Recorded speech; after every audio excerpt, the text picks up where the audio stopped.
Assalamu alaikum wa rahmatullahi wa barakatuh.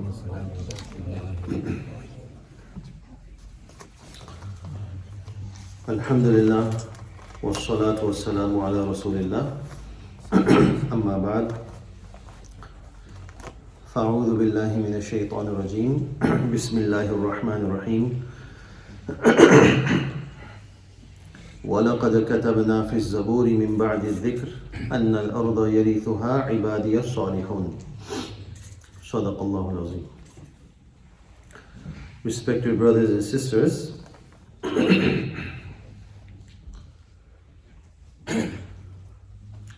we all know what is happening in Gaza.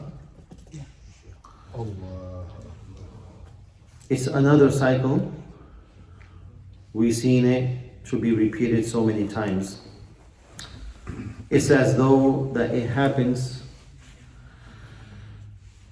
people forget, and then it happens again, and after a few days people forget again. The ajib thing about it, that every single time, as though the clock starts when the Palestinians do something. This issue didn't start from like 2 weeks back, or 2 years back, or 5 or 10 years back. This issue started, it has been going on from like 75 years. But every time there's a response, it seems that it just started right now. And everybody is expected to forget the past 75 years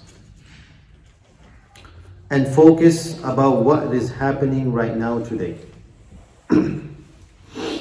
So every single time the victim, the oppressed, the occupied becomes the barbarian and the oppressor,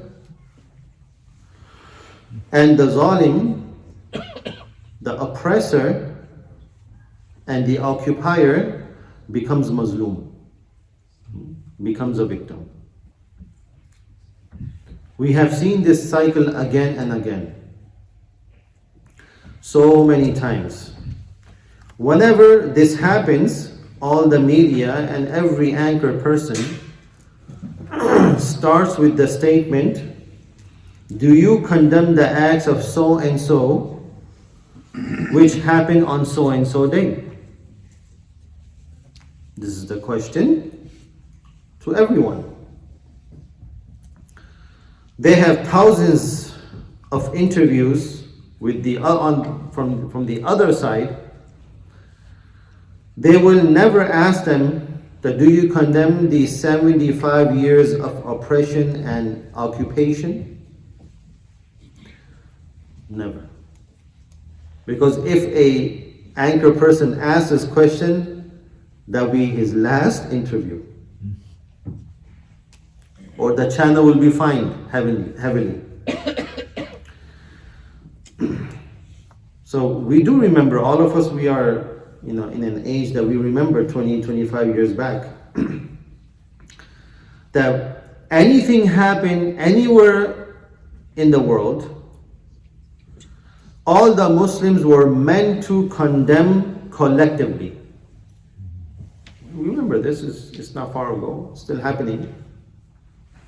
Anywhere a cuckoo person who bomb some places, a suicide bomber or firing or something, or stabbing, who might be a Muslim but was a cuckoo guy, had nothing to do with Islam, but all the Muslims around the world has to condemn this. But when the other side, a cuckoo guy, kills people in theaters, stabbing, going into open spree shooting, going into the schools and killing little kids and students, the Muslims never expected from them, from the Christians or whatever religious organization or whatever religion that individual belonged to, we did not come out and say that all the Christians, all the Jews, or all whatever really that has to come out and be sorry and condemn about this. We never said that, because the Muslims understand. They understand the reality that whoever has committed a crime, it doesn't, any religion of the world, whichever religion you pick or you ask, they will all condemn this act. Because which religion says yes, it is permissible, it is a great reward to do this and that? No religion. But remember this, brothers and sisters, that self-condemnation doesn't help, because we don't deal with the root problem. Why? Because we start the clock from now, or 10 days before, 15 days before, 5 years before. So what is the root problem? Is that we have the occupiers and we have the occupied. There's no complications. There's no complications in this situation. There's one is the occupier, one is the occupied. That's it. Khalas. We have the brutal regime, and on the other side we have to go through humiliation on a day-to-day basis. And then, of course, a time comes in these tense situations that when enough is enough. Everybody has a broken point.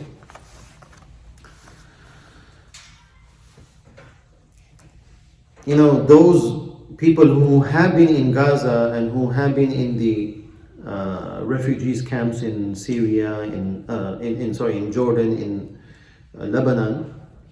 Subhanallah, I heard from this that subhanallah, these people who are living there for many, many years, they still have their keys of their houses.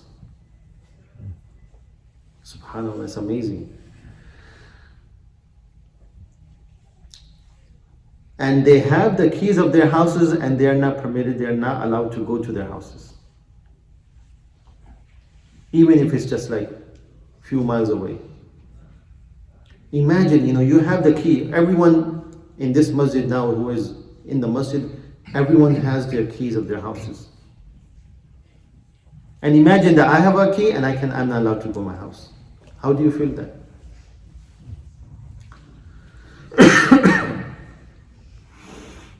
And on the other side, all these Jews that are coming in, they can go whichever house they want to go in and they can take over. Millions of Palestinian brothers and sisters, boys and girls are scattered around the world, and now even they cannot go back. Brothers and sisters, never be disheartened. Obviously, we all are hurt about the situation, but never be disheartened. And subhanallah, as we all know, nowadays no one watches TV that much anyways. Very few people. Now everything is on our hands. Who has the time to just sit and watch TV for the whole day, for hours? Right? The media is in our hands. And that is the mobile phones. The strongest media is the mobile phones. As long as we can develop, we can have around, the correct information that we have, verified information, because many times what happens, that whatever post forward is coming to us, whatever information comes to us on WhatsApp, and we, without verification, we just forward them. We don't even know whether it is true or not, and what's the source, and especially about deen, about the ahadith and the stories and all this. Many of times, the matter looks good, whatever has been posted,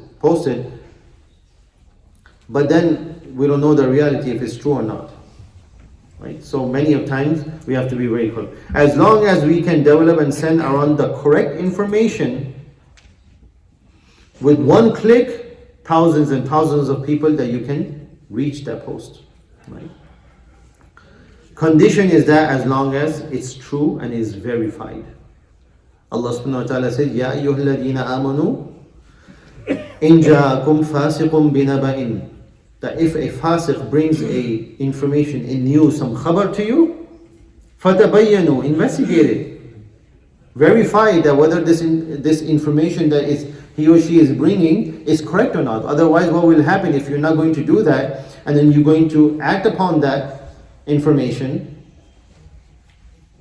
then you will be nadim, you will be regretting about what I have done or what I have said to the individual or whatever I have done, what actions took that. So it is very important to verify your source. And as I said, brothers and sisters, this is not a complicated issue. It has been made complicated. Right? It is very simple. One side is the oppressor, one side is the oppression. One side is the occupiers, the other side is the occupied. Right? Subhanallah, people, told me that in Gaza, comparing to Gaza, the other places like West Bank and all this, the people in the West Bank, in Fajr salawat, the masajid are full. Can you imagine that? The level of the iman that they have, even in this situation, how they are living in that open prison, their iman is that the masajid are full. And subhanallah, we have to beg people to come in for Fajr. When we are free, we're living free. We have everything. What we think about, what we want to buy and we want for ourselves, we will have it. We're in our comfy homes, we are in our comfy cars. But when we are begging to the brothers to come for the masjid to participate in salah. And those brothers and those who are living in an open prison, there's such a great level of iman that they have, the masajid are full. They have not lost their hope of the mercy of Allah. And subhanAllah, I just remember this, that Allah subhanahu wa ta'ala says in a hadith about Fajr, that the one who comes for Fajr in Jamaat, prays Fajr in Jamaat, فَهُوَ فِي ذِمَّةِ اللَّهِ. He is under the protection of Allah. Can you imagine that? That individual is protected by Allah subhanahu wa ta'ala. And we should have this yaqeen, this certainty. Now what happens is that in our day-to-day life, God forbid, may Allah subhanahu wa ta'ala protect everyone, someone gets into an accident, or some got into a health issues, or something happened, lost his wallet, some cash. All of a sudden, what comes in our mind? Someone has done a black magic upon me. Someone has done a nazar. This is an evil eye. But what we forget is that for many days and weeks we have not prayed Fajr. And not prayed Fajr, but prayed with Jamaat. In the hadith, what is mentioned? Who prays Fajr with Jamaat. فَهُوَ فِي ذِمَّةِ اللَّهِ. He is under the dhimma, under the protection and the responsibility of Allah. So what do you think? That we're not praying Fajr with Jamaat, Allah will protect us? It's in the hadith.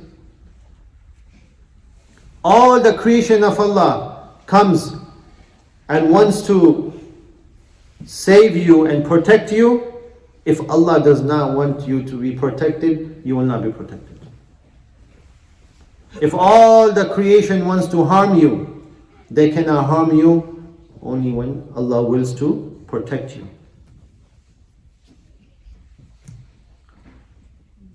But no, masajid are full, mashallah.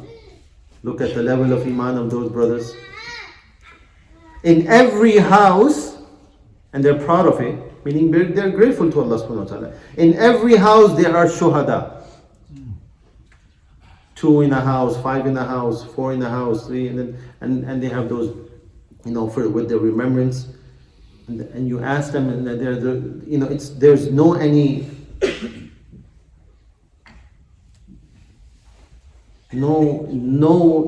sorrow. They're happy about it. Yes, my son has been shaheed, my father has been shaheed, my husband or my wife and my mother has died in this, and they're so, subhanAllah, amazing. So brothers and sisters, we have the media, but I request to the youngsters, don't get extra excited. This is a request for the youngsters. The adults, they're adults. They know what they're doing, what steps they're taking.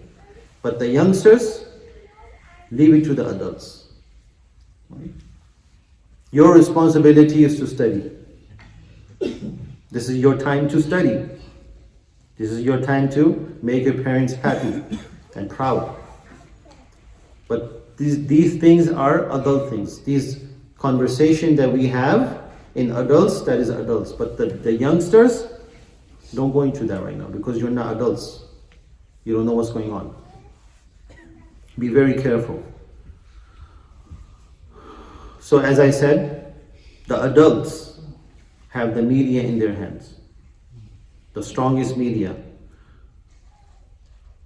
Right? You have the facts, send them. It's our responsibility. How can a Muslim cannot feel the pain? Al-mu'minuna ka-jasad al-wahid. The believers are just like one body. Don't spread information that is not verified. And if it's verified, do not hesitate. I will end with a hadith. Hadith is in Abu Dawud.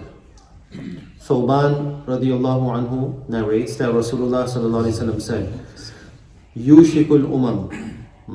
Nations are about to unite and call each other to set upon you, to come upon you. Nations are ready, are about to come and call upon each other to go against you. And then Rasulullah sallallahu alaihi wasallam said, just as dinners are invited to a plate of food, the people, they are invited to eat, and they're eating all together, right? So the Sahaba said, he was asked that, Ya Rasulullah, will it be because of our lack of numbers that day, that the Muslim will be very few on that day?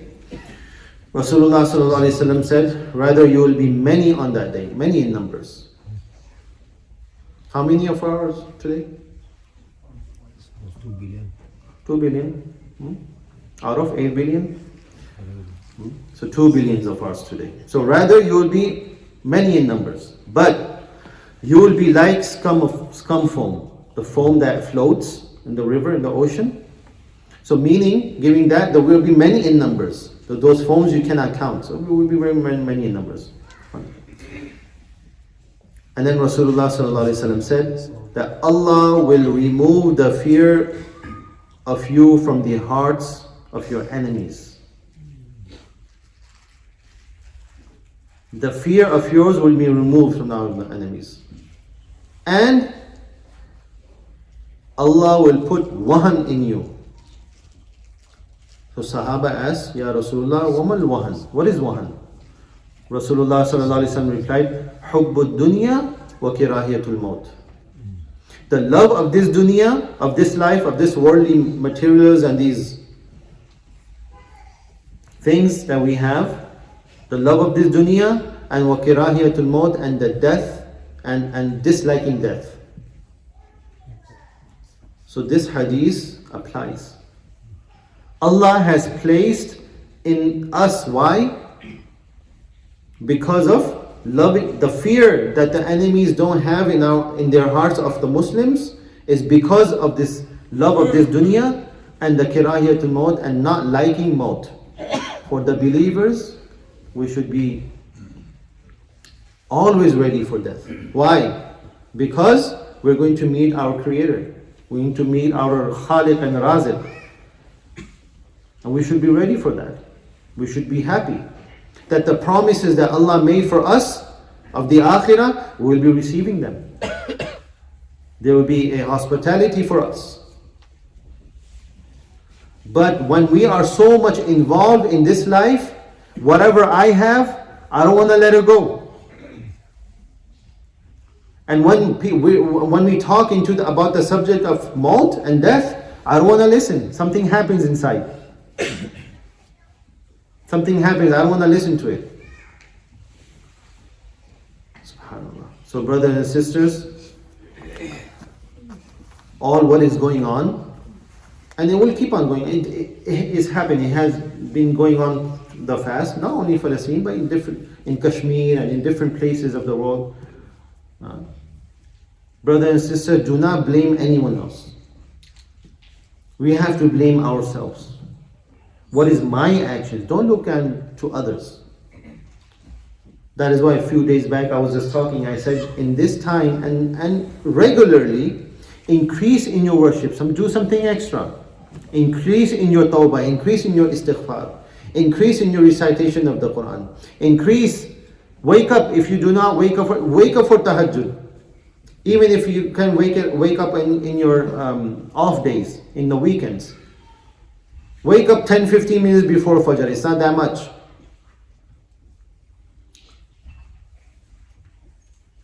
Pray Fajr with Jamaat. Go to your own local masajid. Go there. You cannot do it regularly. At least do it on the weekends. I'm off. Okay, I'm going to go and pray and go back to sleep after Fajr. It's fine. Okay. But what can we do? We're doing dua. We're doing the qunut nazila. Increase in these things. It is me and your responsibility. Ask Allah subhanahu wa ta'ala for forgiveness and these. And I have mentioned this many times. The good deeds that we do, there's an effect in it of the good deeds. Not only for you, but those who are surrounding you. It affects. But when you're doing the bad and evil and committing sins, that is also a big effect. Not only for us, but those who are around us. So make sure of that. Pray for the brothers and sisters in Gaza and Palestine. Wa akhiru da'wana alhamdulillahi rabbil alamin. Allah